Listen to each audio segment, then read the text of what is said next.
Fee reimbursement Vasathi Deevena చెల్లించకుండా విద్యార్థులను చంద్రబాబు సర్కార్ ఇబ్బంది పెట్టిందని నిరసిస్తూ వైసీపీ నేతృత్వంలో యువత పోరు చేపట్టారు.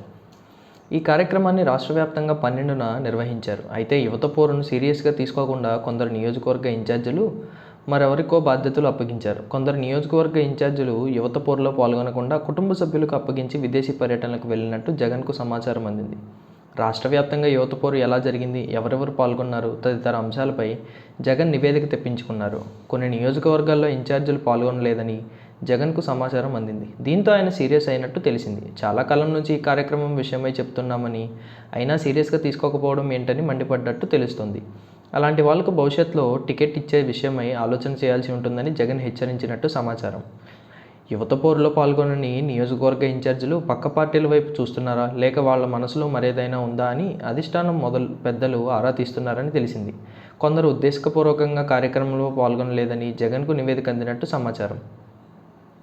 మరోవైపు ఏపీలో తెలుగుదేశం నాయకత్వంలోని ఎన్డీఏ కూటమి పాలన పట్టుమని 10 నెలలు కూడా పూర్తి కాలేదు. కానీ జనాలు రోడ్డెక్కారు అని వైసీపీ ఉత్తరాంధ్ర రీజనల్ కోఆర్డినేటర్ కుర్సాల కన్నబాబు విమర్శించారు. జనాలు ఎందుకు ఇలా వైసీపీ పిలుపునకు స్పందిస్తున్నారు అన్నది బాబు ప్రభుత్వం ఆలోచన చేయాలని అన్నారు. ఎన్నికల్లో గాలిచేందుకు సూపర్ 6 హామీలు ఇచ్చారు కానీ జనాలకు అమలు చేసేందుకు కావని ఆయన నిందించారు. ప్రభుత్వం వేల కోట్ల అప్పు తెస్తోందని, విద్యార్థుల ఫీజు కోసం 4,000 కోట్ల రూపాయలు అందులో నుంచి తీసి ఖర్చు పెట్టలేదా అని ఆయన ప్రశ్నించారు. ఏపీలో కూటమి ప్రభుత్వం పట్ల వ్యతిరేకత పెరుగుతోందని గ్రహించే వైసీపీ ఉద్యమాలను పోలీసులతో అడ్డుకుంటున్నారని ఆయన విమర్శించారు. అంబేద్కర్ రాజ్యాంగాన్ని పక్కన పెట్టి రెడ్ బుక్ రాజ్యాంగం నడుపుతున్నారని అయినా వైసీపీ కేడర్ వెనుకడుగు వేయదని అన్నారు.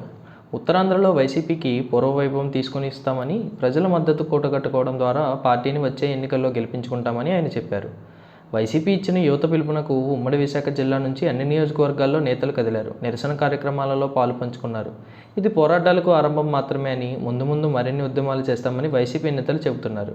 ఈ నిరసన కార్యక్రమం అయితే వైసీపీలోని నేతలను మాత్రం బయటకు తెచ్చిందని అంటున్నారు.